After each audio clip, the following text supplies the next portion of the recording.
నమస్కారం, నా పేరు తేజస్విని. బీసీఎన్ న్యూస్ కి స్వాగతం. ముందుగా ముఖ్యాంశాలు.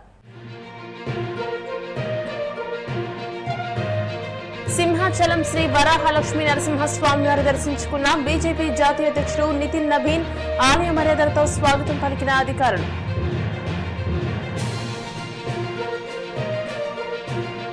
రాష్ట్రాన్ని మళ్లీ విధ్వంసం వైపు తీసుకెళ్లాలని జగన్ చూస్తున్నారన్న ఎమ్మెల్యే పంతం నానాజీ. అభివృద్ధిని చూసి ఓర్వలేక బురద రాజకీయాలు చేస్తున్నారని ధ్వజం. డిఎస్సీపై చర్చించడానికి సిద్ధంగా ఉన్నామని చెప్పిన లోకేష్, ప్రతిపక్షం ఉన్న కౌన్సిల్లోకి ఎందుకు రావడం లేదు? వైసీపీ ఎమ్మెల్సీ తోట త్రిమూర్తులు సూటి ప్రశ్న.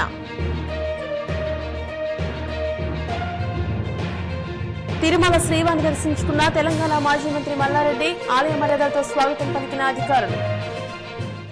సింహాచలం శ్రీ వరాహలక్ష్మీ నరసింహస్వామి వారిని బీజేపీ జాతీయ అధ్యక్షుడు నితిన్ నబీన్, జాతీయ ప్రధాన కార్యదర్శి సంతోష్, జాతీయ సంఘటన కార్యదర్శి శివప్రకాష్, రాష్ట్ర అధ్యక్షుడు పివిఎన్ మాధవ్, కేంద్ర మంత్రి భూపతిరాజు శ్రీనివాస్ వర్మ తదితరులు దర్శించుకున్నారు. సింహాచలం చేరుకున్న బీజేపీ జాతీయ నాయకులకు ఆలయ కార్యనిర్వహణాధికారి జల్లేపల్లి వెంకటరావు, సహాయ కార్యనిర్వహణాధికారి కె తిరుమలేశ్వరరావు, ప్రధాన అర్చకులు శ్రీనివాసాచార్యులు ఆలయ సంప్రదాయాల ప్రకారం ఘనంగా స్వాగతం పలికారు. అనంతరం నాదస్వర బృందం, వేద పండితుల వేద మంత్రోచ్చారణ నడుమ నాయకులు ముందుగా అత్యంత మణిమాన్వితమైన కప్పస్తంభాన్ని ఆలింగనం చేసుకున్నారు. అనంతరం బేడ మండపంలో ప్రదక్షిణలు నిర్వహించి శ్రీ వరాహలక్ష్మీ నరసింహస్వామి వారిని భక్తి శ్రద్ధలతో దర్శించుకున్నారు. స్వామివారి దర్శనానంతరం కళ్యాణ మండపంలో వేద పండితులు వారికి వేదాశీర్వచనం అందించారు.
ముఖ్యమంత్రి జగన్మోహన్ రెడ్డికి రాష్ట్రం పట్ల బాధ్యత లేదు కాబట్టే వరుసగా 7వ సారి కూడా అసెంబ్లీకి గైర్హాజరయ్యారని కాకినాడ రూరల్ ఎమ్మెల్యే పంతం నానాజీ పేర్కొన్నారు.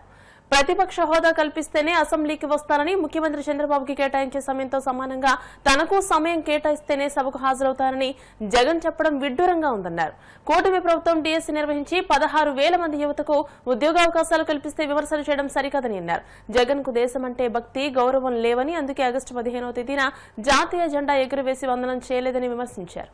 ఈరోజు మన వడ్ల పార్టీ అధ్యక్షులు కానీ వారి టీం కానీ ఇవాళ అసెంబ్లీకి మరొకసారి ఇది 5వ సారి అసెంబ్లీకి దొమ్మగొట్టడం జరిగింది. ఆయన అడుగుతాడు, ప్రతిపక్ష హోదా ఇస్తే వస్తాను, చంద్రబాబు నాయుడు గారికి ఇచ్చినంత సమయం, ముఖ్యమంత్రి గారికి ఇచ్చినంత సమయం కూడా ఇస్తే వస్తాను అని చెప్పి చెప్తా ఉండడం వార్తల్లో చూశాను.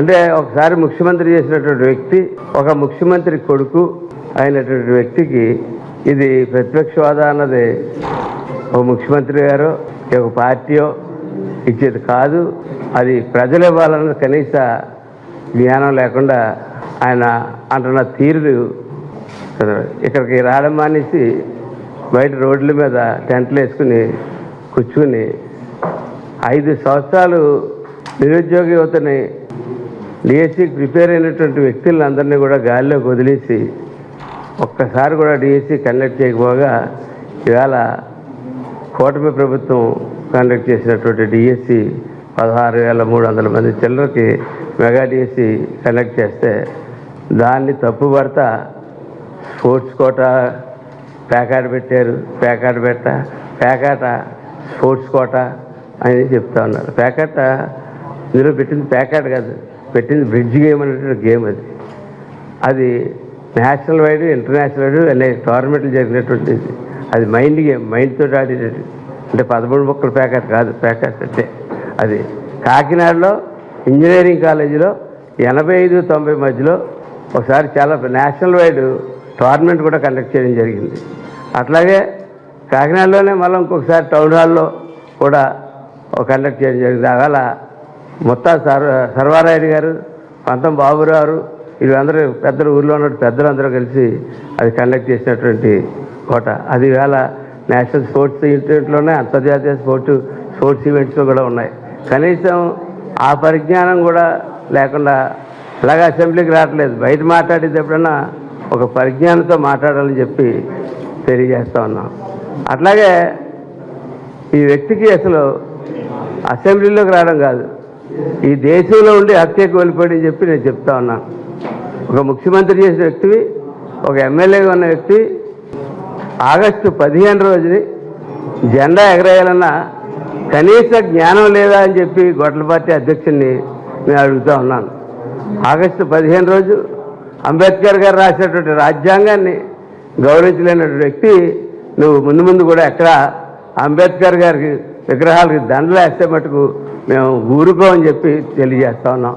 ఎందుకంటే అంబేద్కర్ గారు రాసిన రాజ్యాంగం మనం అందరూ కష్టపడి తెచ్చుకున్నటువంటి, స్వతంత్రం తెచ్చుకున్నటువంటి ఆగస్టు 15వ తారీఖుని జాతీయ జెండా ఎగరేయడానికి కూడా నీకు తీరుబడి లేదు. ఎక్కడన్నా శవాలు ఉంటే వాలిపోతూ ఉన్నావు, ఎవడన్నా నేరస్తుడు జైల్లో ఉంటే వాలిపోతూ ఉన్నావు. వచ్చి మొన్న అయితే 25,000 కుర్రాడే కదా, 20,000 కుర్రాడే కదా గుద్దేసింది, చచ్చిపోయినాడు 40,000 కదా, వయసు అయిపోయినాడే కదా. అంటే పిచ్చిగా ఒక పిచ్చివాడి వల్లే మాట్లాడుతున్నటువంటి మొట్టమొదటికి అపోజిషన్ లీడర్ కాదు, ఏంటంటే మొట్టమొదటి గొడ్ల పార్టీ అధ్యక్షుడిని, అటువంటి ఒక ఎమ్మెల్యేని మొట్టమొదటిగా చూస్తూ ఉన్నాను. అనేక సందర్భాల్లో, అనేక రాష్ట్రాల్లో, అనేక చోట్ల గతంలో ముఖ్యమంత్రులు చేసిన వ్యక్తులు ఎమ్మెల్యేలుగా వచ్చి మళ్ళా తిరిగి అసెంబ్లీలో కూర్చున్న సందర్భాలు అయితే ఉన్నాయి. డిఎస్సీపై చర్చ జరగాలని మేము కౌన్సిల్లో పట్టుబడుతుంటే ప్రతిపక్షం లేని శాసనసభలో ఏకపక్షంగా స్టేట్మెంట్లు చదువుకుంటూ తమకు తాము డప్పులు కొట్టుకుంటున్నారని వైసీపీ ఎమ్మెల్సీ తోట త్రిమూర్తులు ధ్వజమెత్తారు. చర్చించడానికి సిద్ధంగా ఉన్నామని చెప్పిన విద్యాశాఖ మంత్రి నారా లోకేష్ ప్రతిపక్షం ఉన్న కౌన్సిల్లోకి ఎందుకు రావడం లేదని, ఇక్కడికి వస్తే మీ అవకతవకలు, తప్పులు ఎత్తి చూపుతామనే భయంతోనే పారిపోతున్నారని విమర్శించారు. ఏదేమైనా డిఎస్సీపై చర్చ జరగకుండా పారిపోవడమే ఈ ప్రభుత్వ తప్పుడు విధానాలకు నిదర్శనమని దుయ్యబట్టారు. ఎవరో లేనటువంటి వాళ్ళకి తప్పట్లు కొట్టి డబ్బా వాయించేటువంటి శాసనసభలో ఊరికే స్టేట్మెంట్ చూసుకుని చదువుకుని వెళ్ళిపోతుంటే ఆహా ఓహో అని చెప్పేసి ఆయన ప్రాబల్యం పొందడం కోసం తప్పట్లు కొట్టేటువంటి బ్యాచ్ దగ్గర అక్కడ చెప్తున్నాడు. మరి ఆయన అక్కడ మాట్లాడుతున్నాడు, ప్రతిపక్షమే లేదు కదా అక్కడ. అదే చర్చిద్దామని చెప్పినటువంటి విద్యాశాఖ మంత్రి చర్చించడానికి మేము సిద్ధంగా ఉన్నాం అనేటువంటి కౌన్సిల్లోకి ఎందుకు రాలేకపోతున్నాడో, ఇప్పుడు 3 రోజుల తర్వాత చర్చిస్తామనేటువంటిది 20వ తారీఖు తర్వాత చర్చిస్తామని చెప్పేంటి ఈవేళ అక్కడ ఇచ్చినటువంటి స్టేట్మెంట్, అక్కడ చర్చించినటువంటి విషయాలు ఇక్కడికి ఎందుకు చర్చకు రావట్లేదు మీరు?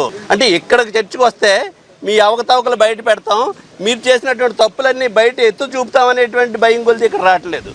ఈ రాష్ట్ర ప్రజలకు తెలుస్తుంది ఈ తప్పులన్నీ అనేటువంటి ఉద్దేశంతో రావట్లేదు. ఎందుకండి ఇంత రచ్చ ఎందుకు? మీకు నిజాయితీ ఉంటే, చాలా నిజాయితీగా చేసే ఉంటున్నారు కదా, మీకు నిజాయితీ ఉంటే ఆ నిజాయితీ నిరూపించడానికి వచ్చి చర్చలో పాల్గొవచ్చు కదా. ఈ రాష్ట్ర ప్రజలకు అందరికీ తెలిసేటువంటి విధంగా చర్చించాలి కదా. ఏది ఏమైనప్పటికీ దారుణమైనటువంటి విధంగా గుళ్ళో చేసుకుని వెళ్ళటం కోసం మీరు చేసేటువంటి ప్రయత్నం, మీరు చేసేటువంటి అరాచకాలు, మీరు చేసేటువంటి దౌర్జన్యాలు, మీ రెడ్ బుక్ రాజ్యాంగం ఇవన్నీ కూడా ప్రజలు గమనిస్తున్నారు. ఇది చాలా తప్పు.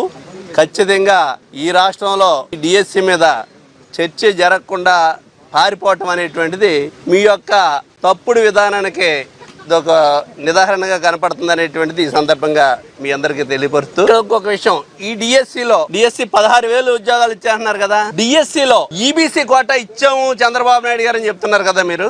గతంలోని ఈబీసీ కోటాలో డిఎస్సిలో రిజర్వేషన్ ఇచ్చారా? స్పోర్ట్స్ కోటా ఇచ్చామని చెప్తున్నారు, లేకపోతే ఇంకో కోటా ఇచ్చామని చెప్తున్నారు, ఎస్సీ కోటా ఇచ్చామన్నారు, బీసీ కోటా ఇచ్చామన్నారు. మీరేదైతే చంద్రబాబు నాయుడు గారు ఈబీసీలకు రిజర్వేషన్ ఇచ్చారని చెప్తున్నారు కదా, ఈబీసీ రిజర్వేషన్ అనేటువంటిది ఈడబ్ల్యూఎస్, ఈబీసీ కాదు, ఈడబ్ల్యూఎస్ రిజర్వేషన్ అనేటువంటిది కేంద్ర ప్రభుత్వం ఇచ్చినటువంటి ఈడబ్ల్యూఎస్. ఈడబ్ల్యూఎస్లో రిజర్వేషన్లో చంద్రబాబు నాయుడు గారు ఇచ్చారు, జగన్ గారు వచ్చి ఆపేశారు అంటున్నారు. మరి మీరు వచ్చిన తర్వాత తీసినటువంటి డిఎస్సీ అని గొప్పగా చెప్పుకుంటున్నారు కదా. ఈ డిఎస్సీలో ఈడబ్ల్యూఎస్ రిజర్వేషన్ ఇవ్వకపోవడానికి గల కారణాలు ఏంటి? ఈ విషయానికి ప్రభుత్వం సమాధానం చెప్పాలి. తర్వాత నాగబాబు గారి గురించి చెప్తున్నాడు. నాగబాబు గారికి కేబినెట్ మంత్రి వస్తుందని చెప్పేసి ఒక సమాజ వర్గానికి సంబంధించినటువంటి వ్యక్తిగా, నాకు తెలుసున్నటువంటి వ్యక్తిగా ఆయనకి మంత్రి వస్తుందని మేము కూడా సంతోషించాం. అది పార్టీ అధ్యక్షుడిగా చంద్రబాబు నాయుడు గారు ఒక లెటర్ కూడా రిలీజ్ చేశారు, మీడియాలో ఒక లెటర్ కూడా రిలీజ్ చేశారు. నాగబాబు గారికి రాబోయే క్యాబినెట్లో మంత్రి పదవి ఇస్తున్నామని చెప్పి. ఆయన అవసరం కొలిది ఆ రోజు ఉండేటువంటి రాజ్యసభ కార్యక్రమం పూర్తి చేసుకున్నారు. మళ్ళీ నాగబాబు గారు గొడవలేదు ఈవేళ వరకు. ఈ రోజు మరి అదే నాగబాబు గారికి పవన్ కళ్యాణ్ గారు మంత్రిత్వ శాఖలో ఒక చైర్మన్ ఏదో ఇచ్చామనేటువంటిది ఈ రోజు ఇప్పుడు ఏదో చూసాం మేము. ఆయనకి కేబినెట్ మంత్రి ఇస్తానని మీరు చెప్పి ఈవేళ ఎలా చేయటం అనేటువంటిది మా అందరికి కూడా కొంచెం వ్యక్తిగతంగా అయితే వాళ్ళ ఇష్టం, వాళ్ళ పార్టీ వాళ్ళ ఇష్టం, ఎవరికి ఇచ్చుకున్నా మాకేం అభ్యంతరం లేదు, మమ్మల్ని అడిగేవాల్సిన పని లేదు, మమ్మల్ని అడిగి ఎవరు కూడా అన్నాడు. కానీ ఇచ్చినటువంటి మాటకి ఎంతవరకు కట్టుబడి ఉంటున్నారని చెప్పడానికి ఇది ఒక నిదర్శనం అనేటువంటిది చెప్తున్నాం. మాట ఇవ్వటమే కాదు, లెటర్ కూడా రిలీజ్ చేశారు, పార్టీ అధ్యక్షుడిగా రిలీజ్ చేసినటువంటి చూసాం మేము టీవీలోని. ఇప్పుడు మీరు అచ్చెన్నాయుడు గారి గురించి ఏదో మాట్లాడుతూ చెప్పారు, మరి సభలో ఈ రకమైనటువంటి మాటలు మాట్లాడుతున్నారు అచ్చెన్నాయుడు గారు. అచ్చెన్నాయుడు గారు మరి ఒక దద్దమ్మ అనేటువంటిది ఇంత సీనియర్ అయినటువంటి సత్యబాబు గారిని ఉద్దేశించి మాట్లాడారు. ఆ మాట్లాడిన దాన్ని మళ్ళీ మేము తిరిగేస్తుంటే అవును అని చెప్పేసి ఇలా చూపెడుతున్నాడు, ఏదో సాధించినట్టు. కౌన్సిల్లో అచ్చెన్నాయుడు గారు ఒకటాడు, నువ్వు దద్దమ్మని మాట్లాడుతుంటే నువ్వు ఎదవనేటువంటి మాట మేము మాట్లాడటానికి సిద్ధంగా లేవు, నువ్వు ఎదవ, నువ్వు సన్నాసం అని చెప్పడానికి మేము సిద్ధంగా లేవు, మాకు విజ్ఞత ఉంది, అది నువ్వు నిర్ణయించుకోవాలి, నీకు విజ్ఞత ఉందా లేదా అని. ఇప్పుడు కాసేపు ప్రకటనలు.